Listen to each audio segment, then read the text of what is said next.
Startups are being encouraged. We saw that nowhere else in the globe, the robust way in which startups are coming out in this country. Nearly 45 of them have now come between 2021 as unicorns.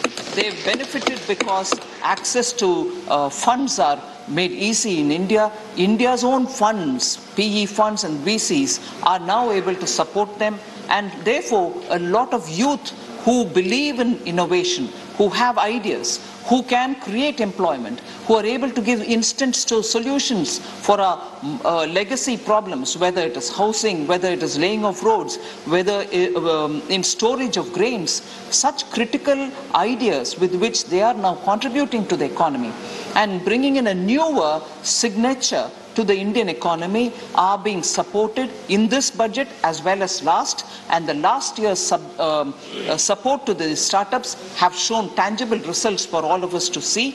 And in that sense, even this budget therefore also announces a committee, high-level committee to be formed for understanding how best we can have more resources within India through the PEs and also venture capital funds for enabling more such funding of startups and other business ventures, which will be for our own youth, for our own monies, and for our own economy to speed up in terms of achieving higher growth.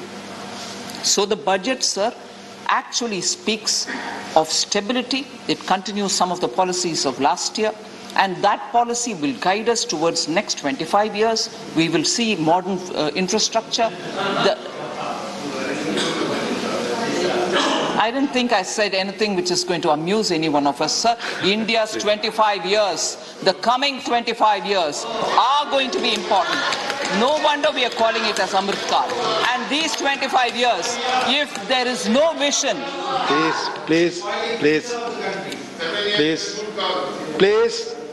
If we do not have a vision for India at 100, sir, we will suffer similarly as was the first 70 years when 65 years were with the Congress, which had no vision except for supporting, building and benefiting one family. Except for that, there was no vision in this country. Please. Sir. Please, so I'll come about what Kaal it is, sir. It is Amrit Kaal, but I'll also explain a bit on it a bit later. If only our opposition members have a bit more patience, I'll make it interesting for them on that also. Sir, I had mentioned this earlier and I'd like to recall it again. The kind of hit that Indian economy took because of a global pandemic was not just for India but for everybody else. Every other country suffered, but India suffered very much more, no doubt. And I would just very quickly recall that in 72-73 we had a 0.6% contraction in our economy due to the oil crisis, global oil crisis. 79-80 we had a 5.2% reduction, and that is also because of a war, Iran-Iraq war. Now, 2008-9 was the global financial crisis, as a result of which there was again a contraction. The latest one, which is 2021, contraction, but by -6.6, is one of the biggest contraction Indian economy has had to go through. And there is no memory or there is no comparison between this kind of a contraction or anything else which happened earlier. So I may not be even able to give a comparable situation and say how was it then and how is it now. However, the recent global financial crisis, which is a very important milestone for India, as I read out, 4 important big global crisis triggered contraction in the Indian economy. The latest one is the 2008-9, other than the one in which we are just about to come out. That time, I just want to highlight the fact the contraction was only to the extent of 2.12 lakh crores. Contraction was only that much. It was a reduced gain, if I can be more accurate. Whereas now, the contraction is very big. 9.57 lakh crores is what is the loss in GDP that we had to suffer because of this pandemic. So this crisis is a big one. The loss to the GDP is much higher, whereas the loss to the GDP in 2008-9 was only to the extent of 2.12 lakh crores. But in spite of this,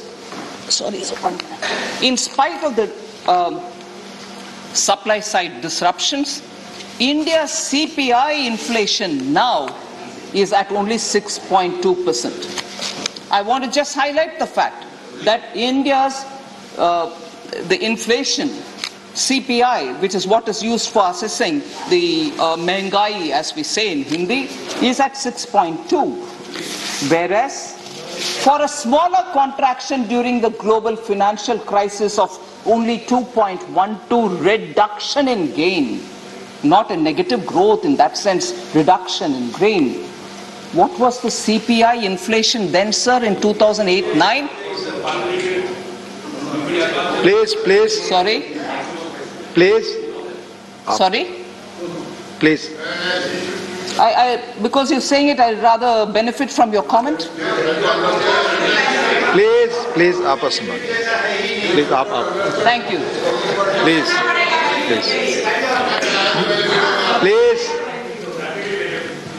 One should smile at it. Thank you, Anand Sharma ji.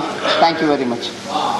So, sir, for a reduction in gain of 2.12 lakh crores, the CPI inflation of that time was 9.1%, meaning inflation was at 9.1%, the CPI, for a reduction of only 2.12 lakh crores, which is big enough. Global financial crisis hit us. That was the reduction in gain. Whereas the pandemic hit us and the loss to the GDP was 9.57%, and our management of the inflation is that it is only 6.2%. I want to highlight this for the benefit of all our opposition respected members who periodically say, look at the inflation, look at the inflation. I want to say, lesser crisis, you couldn't handle the inflation. You led it to 9.1. We are taking care of it, and it is remaining at 6.1% only. And I agree, there are instances where we need to work more to get more pulses in the ground, more edible oils in the ground.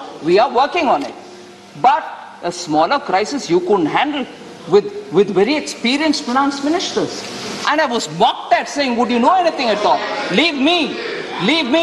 Prime Minister Modi's consideration on how the economy should be, because he's an experienced chief minister and handled the entire affair at his own personal guidance. All of us have been working. So this is the result, sir, of only 6.1 now, whereas 9.1 for a smaller, relatively smaller problem.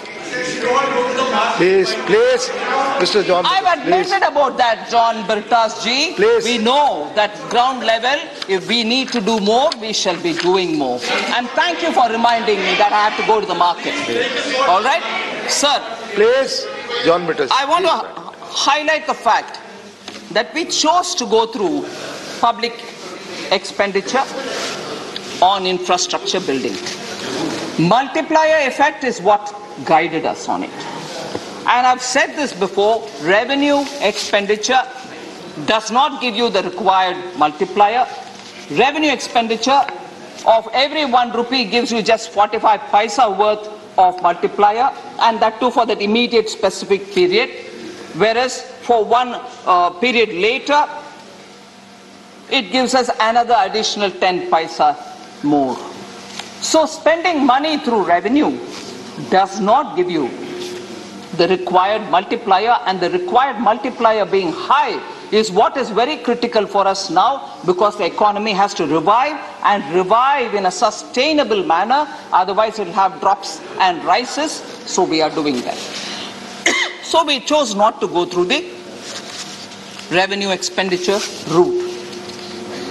So what does the capital expenditure give us?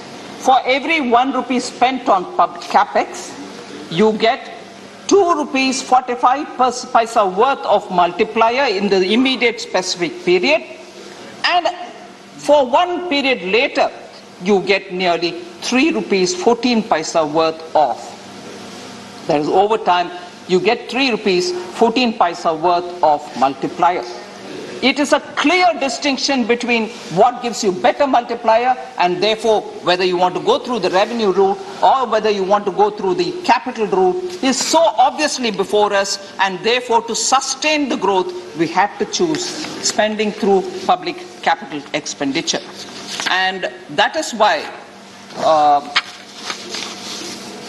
the money which has been given from 5.51 lakh crores, 5.54 lakh crores, we've gone to 7.50 lakh crores in this budget for capital expenditure for building infrastructure. So there was a small discussion on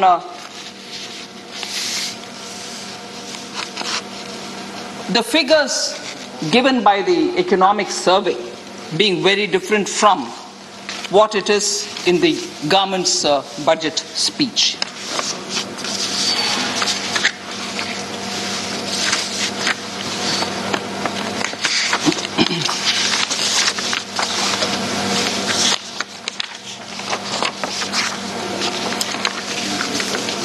So it was raised, saying as an issue, the 8% number which has been given versus the 11% number, both nominal, the real being 8 and 11 being nominal, figures are given, and which is to be believed. Former Finance Minister, speaking about it in this House, said which one has got to be believed. I just want to highlight, sir, and I am very grateful indeed to Dr. Narendra Jadhav, who pointedly went down to explain why that difference is there and what that difference explains for itself. And therefore, with that explanation already being given, I'm not getting into the details of it, but for the former finance minister to raise it as though there is something misleading is very disappointing. Because economic survey draws its source of information from one particular set of data. The government looks at advance estimates which come just before the budget and uses that data. And the advance estimate, it is true, could not take or could not imagine Omicron setting in. We have taken that also and factored it into the budget. And as a result, there are numbers which are slightly at variance with one another. So sources of calculation being different, obviously you'll get numbers which to believe. And I'm sure in his tenure too. Please. I'm sure. Not allowed. Not allowed. Please, no. Please, I'm continue sure. your speech. No. I'm sure. Please. Oh, thank you. That's very interesting. That's right.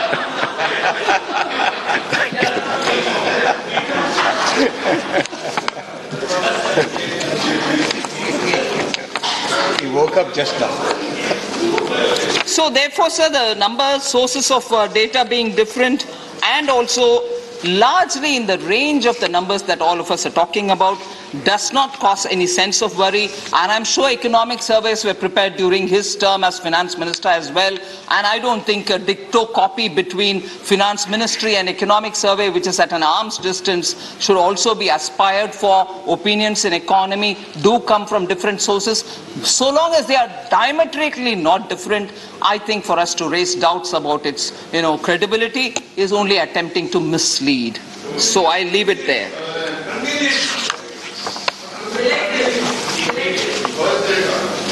Sir,